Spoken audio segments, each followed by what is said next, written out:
feche os olhos. A escuridão é total. Então, de repente, o som rasga o silêncio.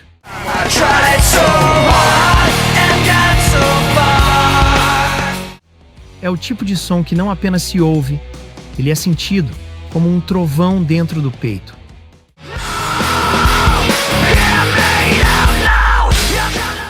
Ecos de algo que você já viveu, ou talvez ainda vá viver. E agora, estão prestes a voltar à vida diante dos seus ouvidos.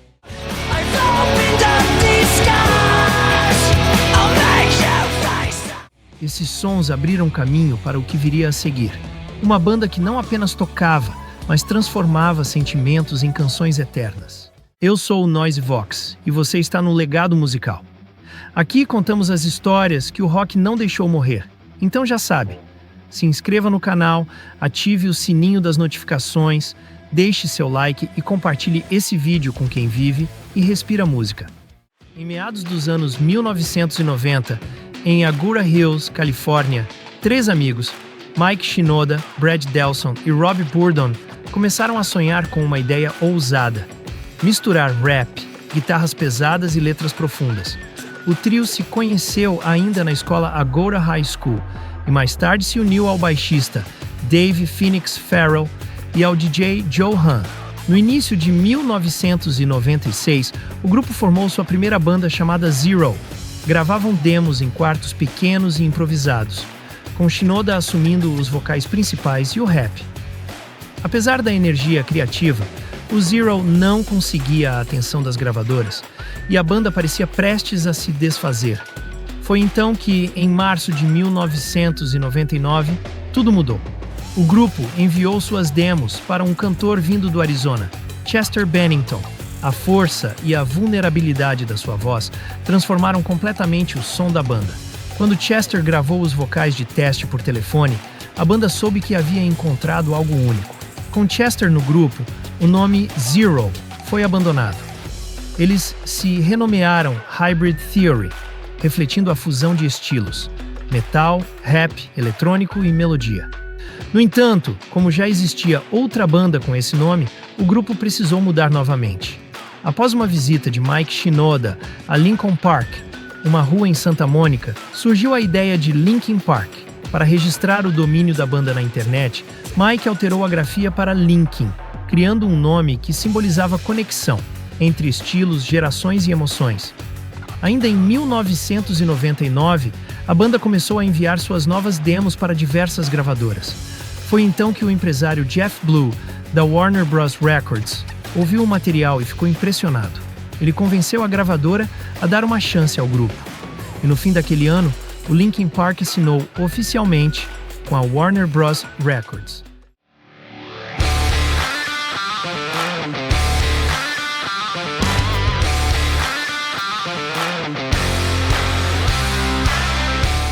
No dia 24 de outubro de 2000, o Linkin Park lançou seu álbum de estreia, Hybrid Theory. Ninguém esperava o que viria a seguir.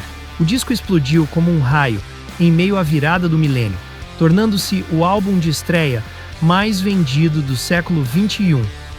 Faixas como In the End, Crawling, Paper Cut e One Step Closer capturaram a angústia de uma geração que crescia entre a tecnologia e a solidão. A mistura de guitarras pesadas, rap e melodias melancólicas criou uma identidade única, algo que o público não apenas ouviu, mas sentiu profundamente. A letra de In the End tornou-se um hino universal sobre frustração e persistência.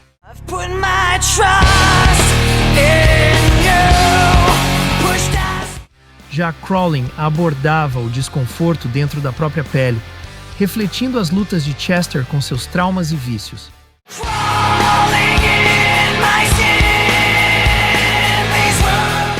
O impacto foi avassalador.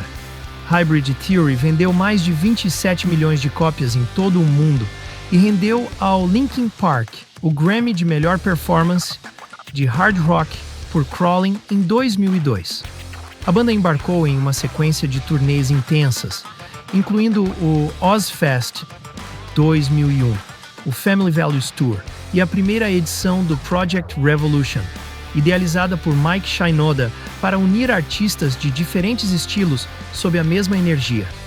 O Hybrid Theory World Tour, que foi de 2001 a 2002, somou mais de 320 shows, levando o Linkin Park a tocar em palcos de todos os continentes. De arenas lotadas a festivais insanos, o grupo consolidava sua reputação como uma das bandas mais poderosas ao vivo daquela geração.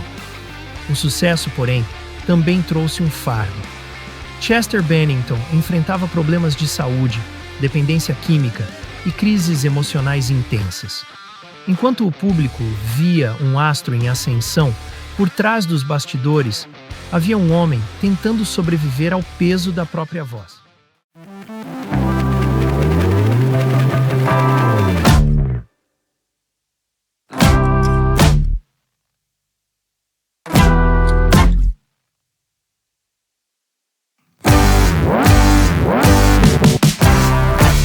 Em 25 de março de 2003, o Linkin Park lançou seu segundo álbum de estúdio, Meteora.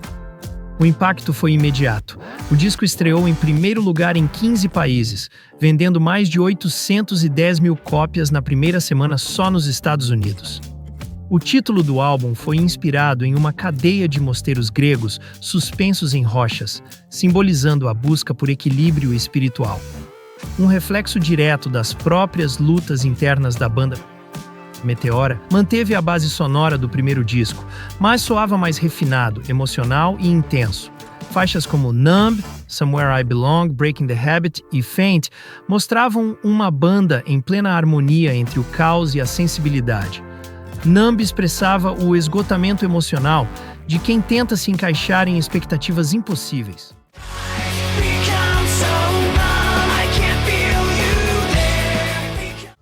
Somewhere I Belong falava sobre a procura por identidade e aceitação.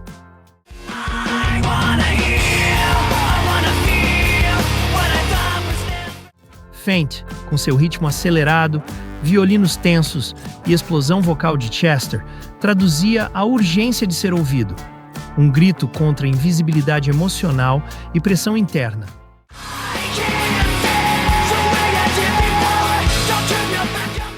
Já Breaking the Habit foi uma confissão de Chester sobre o ciclo de autodestruição que ele tentava vencer.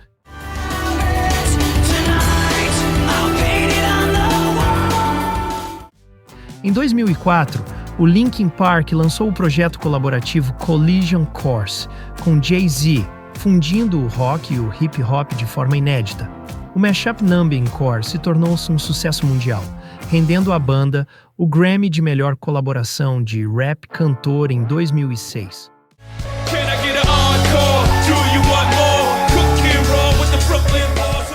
A turnê mundial Meteora World Tour percorreu o mundo entre 2003 e 2004, consolidando o grupo como um dos maiores nomes do rock da época.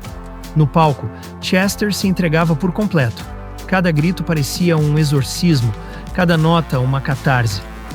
Mas por trás do sucesso absoluto, as sombras cresciam. Chester, embora ovacionado, ainda lutava contra a depressão e o vício, um peso que tornava cada show uma batalha entre corpo e alma. Depois do sucesso absoluto de Meteora, a banda se viu diante de um dilema. Como evoluir sem perder a essência?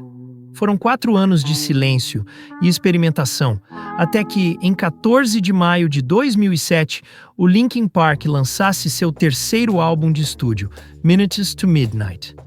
O álbum marcou uma guinada. A sonoridade ficou mais limpa, política e introspectiva. As guitarras pesadas deram espaço a camadas melódicas e mensagens sobre culpa, guerra e redenção. What I've Done se tornou o símbolo dessa nova fase, uma reflexão sobre arrependimento e recomeço. A faixa foi usada na trilha sonora do filme Transformers em 2007 e se transformou em um dos maiores sucessos comerciais da banda.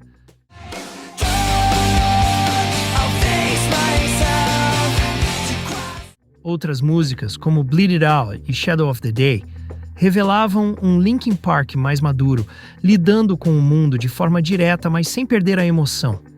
Bleed It Out era uma explosão de energia crua. um desabafo coletivo.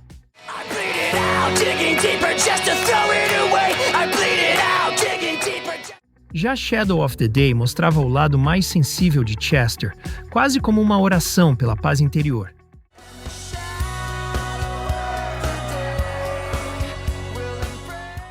A turnê Minutes to Midnight World Tour, de 2007 a 2008, percorreu mais de 50 países, com o grupo se apresentando em festivais como Rock am Ring e Download Festival. Foi um dos períodos mais intensos da banda no palco, com shows cheios de emoção e uma nova estética visual. Apesar da aclamação comercial, alguns fãs sentiram falta da fúria original dos primeiros discos. Mas para o Linkin Park, essa mudança era necessária. Eles não queriam ser uma caricatura de si mesmos, queriam evoluir, mesmo que isso significasse perder parte do público. Entre 2008 e 2009, a banda começou a trabalhar em novas ideias. Mike Shinoda experimentava sons eletrônicos e conceitos visuais, enquanto Chester explorava novas possibilidades vocais. O resultado desse processo viria a redefinir completamente o que o público esperava do Linkin Park.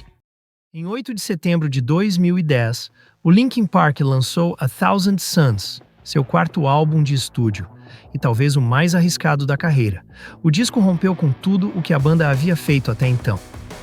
Era conceitual, político e carregava uma atmosfera quase apocalíptica. Inspirado pelo medo nuclear, pela guerra e pelo colapso moral da humanidade, A Thousand Suns combinava sons eletrônicos, vocais distorcidos e discursos históricos. Foi um álbum feito para incomodar e também para pensar. Muitos fãs estranharam a mudança, mas os críticos aplaudiram a ousadia. O Linkin Park estava em busca de algo maior que o sucesso. Queria criar uma experiência sonora e emocional. A faixa The Catalyst refletia perfeitamente esse novo espírito. Com sintetizadores intensos e vocais caóticos, falava sobre redenção e destruição. Um clamor espiritual em meio ao caos humano.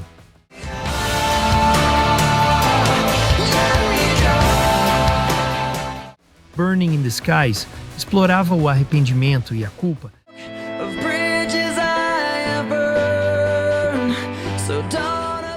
enquanto Waiting for the End trazia uma mensagem de esperança e transformação.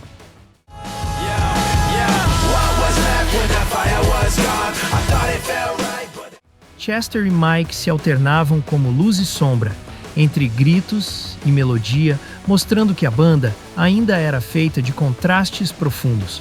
Apesar das divisões entre fãs, o álbum alcançou o topo das paradas em mais de 15 países e foi indicado a prêmios de inovação sonora.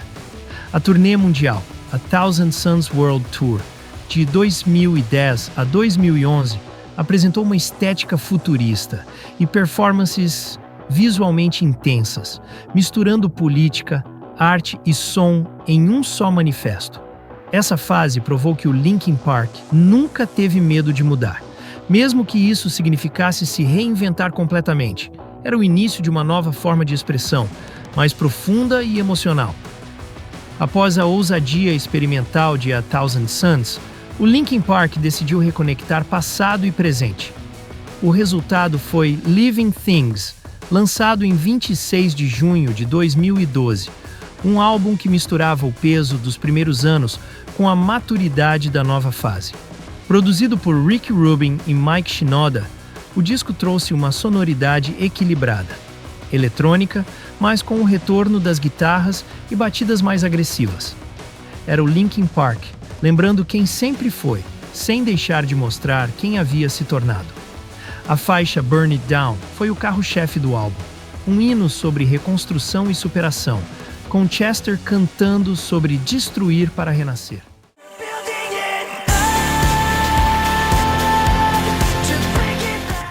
Já Castle of Glass abordava a fragilidade humana e a dor da perda, sendo usada no jogo Medal of Honor, Warfighter, o que ampliou ainda mais o alcance da banda.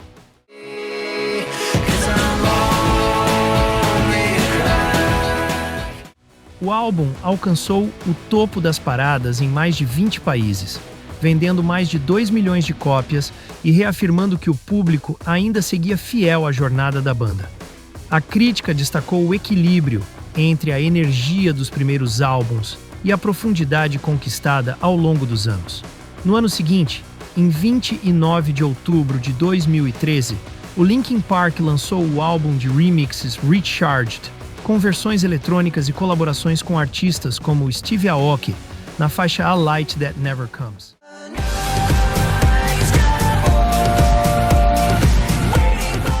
O projeto marcou a parceria do grupo com o universo da música eletrônica e mostrou que a banda continuava aberta a experimentar novas fronteiras. Durante a turnê Living Things World Tour, o Linkin Park reforçou seu poder ao vivo, entregando performances marcantes e inovando na cenografia, com projeções visuais e elementos interativos no palco. Living Things representou um ponto de equilíbrio na carreira da banda. Nem o peso brutal do passado, nem a abstração experimental do futuro, apenas a essência viva de quem o Linkin Park sempre foi.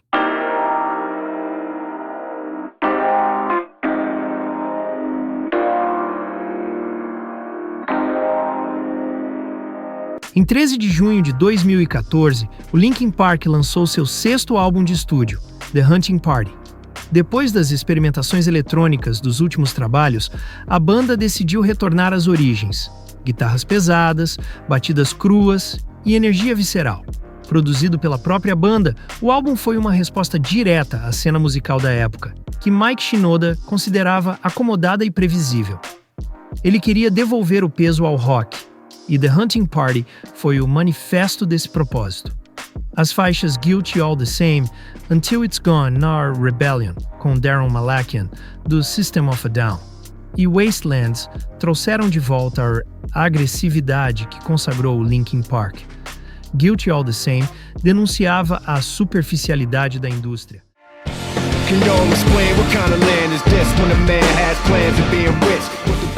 Until It's Gone falava sobre valorizar o que se perde.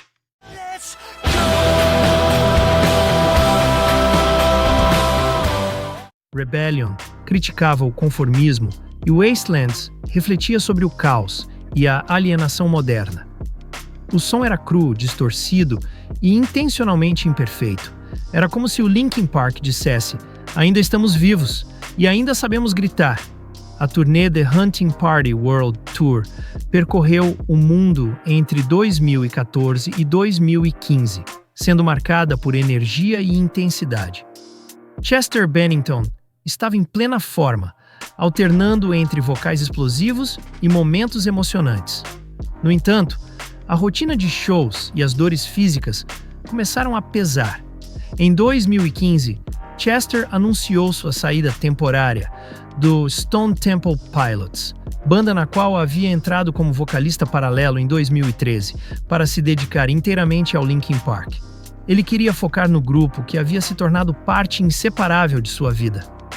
The Hunting Party foi elogiado por fãs e críticos como o retorno triunfal das raízes do rock alternativo moderno. Era pesado, autêntico e carregado de propósito. Um lembrete de que o Linkin Park nunca deixaria de lutar por sua identidade sonora.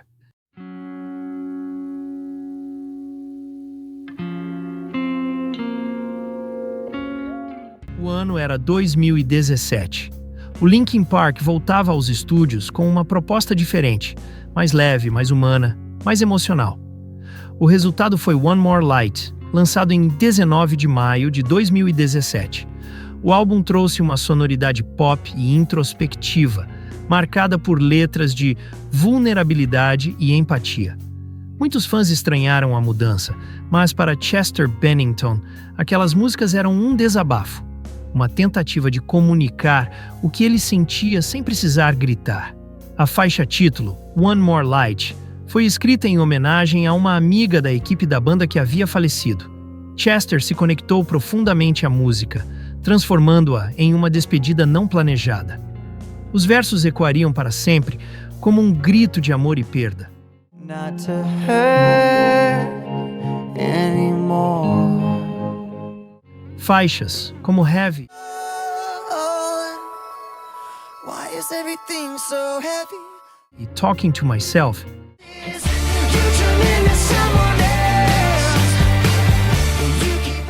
revelavam as batalhas internas de Chester, que enfrentava novamente os fantasmas da depressão e da ansiedade. Apesar do tom mais suave, cada letra parecia um reflexo silencioso da dor que ele carregava.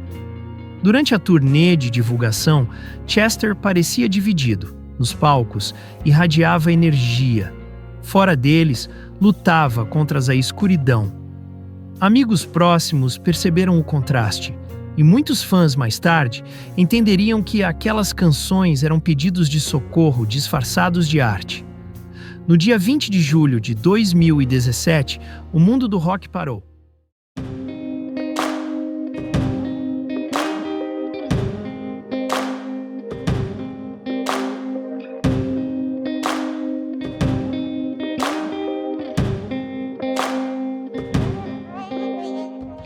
Chester Bennington foi encontrado sem vida em sua casa em Palos Verdes Estates, Califórnia.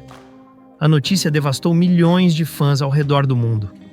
O homem que transformava dor em força agora havia sido vencido por ela. Mas seu legado e sua voz nunca seriam silenciados. Poucos dias depois, os integrantes do Linkin Park apareceram publicamente em choque. Mike Shinoda escreveu no Twitter que estava chocado e de coração partido ao confirmar que a notícia era verdadeira. Dave Phoenix postou a única palavra: Heartbroken. Em sua declaração oficial, a banda disse: "Querido Chester, nossos corações estão partidos. As ondas de choque da dor e da negação ainda estão varrendo nossa família enquanto tentamos assimilar o que aconteceu. Sua ausência deixa um vazio que jamais poderá ser preenchido." Poucos meses depois, em 27 de outubro de 2017, a banda realizou o show tributo Linkin Park and Friends. Celebrate Life in Honor of Chester Bennington no Hollywood Bowl. Foi uma noite inesquecível. Artistas de todo o mundo subiram ao palco para celebrar sua vida e o público, em lágrimas, cantou cada palavra como se o céu inteiro estivesse ouvindo. Quando milhares de vozes se uniram em Numb e One More Light, algo mágico aconteceu.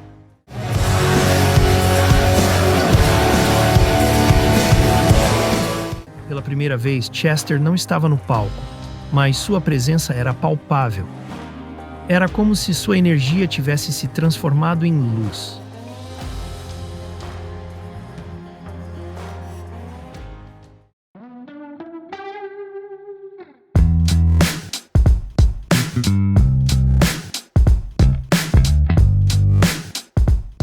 Depois da morte de Chester, o silêncio dominou tudo. O Linkin Park entrou em pausa indefinida, e cada integrante tentou lidar com o luto à sua maneira.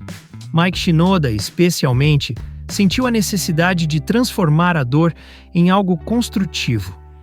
Em 15 de junho de 2018, ele lançou seu primeiro álbum solo, Post-Traumatic, um trabalho íntimo e doloroso no qual narrava o processo de perda, o vazio e a reconstrução emocional. Era o grito de quem havia perdido um irmão e ainda tentava encontrar sentido em seguir. As letras de músicas como Crossing a Line And I hope you know that's a lie.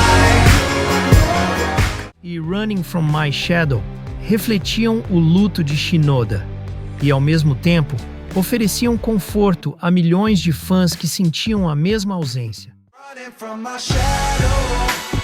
Running from my shadow, but it's still O álbum foi recebido com emoção e respeito, provando que o espírito do Linkin Park ainda vivia em cada nota.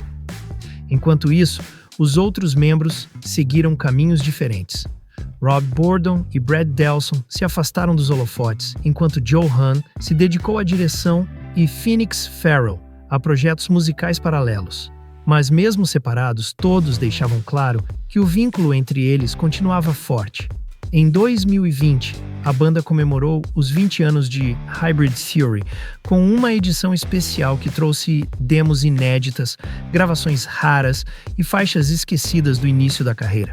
O lançamento foi uma celebração à história da banda e um presente aos fãs que permaneceram fiéis por 2 décadas. Durante as lives e entrevistas dessa época, Mike Shinoda confirmou o que muitos queriam saber. O Linkin Park ainda existia, apenas estava em pausa. Ele deixou claro que qualquer retorno seria feito com respeito absoluto à memória de Chester Bennington. Em setembro de 2024, o Linkin Park anunciou oficialmente a entrada de Emily Armstrong como co-vocalista ao lado de Mike Shinoda. A vocalista da Dead Sarah trouxe para o grupo um timbre rasgado, urgente, carregado de rock alternativo e uma presença de palco imponente, pronta para escrever uma nova fase da banda. Em seus relatos, Emily descreveu o momento como entrar no paraíso que eu sonhava, enquanto a banda afirmava que não buscava substituir o imenso legado de Chester Bennington, mas antes, reiniciar um capítulo com respeito e propósito. A reação dos fãs foi mista. Muitos celebraram o renascimento da banda, outros expressaram ceticismo. Parte desse choque se deu porque o grupo nunca havia tido uma mulher nos vocais principais. A nova era começou com o single The Emptiness Machine.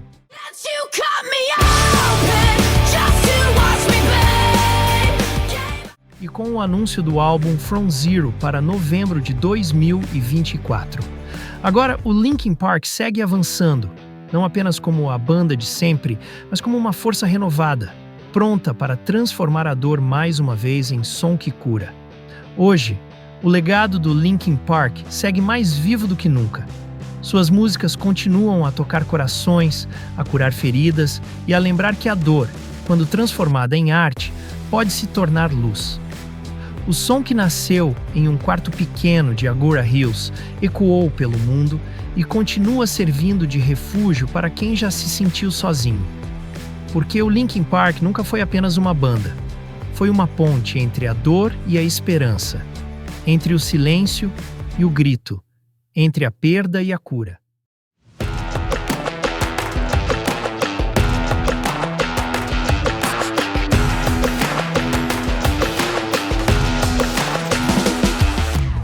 Essa foi a história do Linkin Park, uma banda que transformou o sofrimento em arte e silêncio em conexão. Se você curtiu esse vídeo, deixe seu like, se inscreva no canal, ative o sininho e compartilhe com quem vive e respira música. E não pare por aqui. Assista também aos nossos documentários sobre Alice in Chains, Pantera e Guns N' Roses. 3 histórias diferentes, mas com o mesmo espírito, o de transformar dor em som e som em legado. Porque aqui, cada acorde carrega uma história, e cada história deixa um legado musical. Até logo! Até mais! Até o próximo vídeo.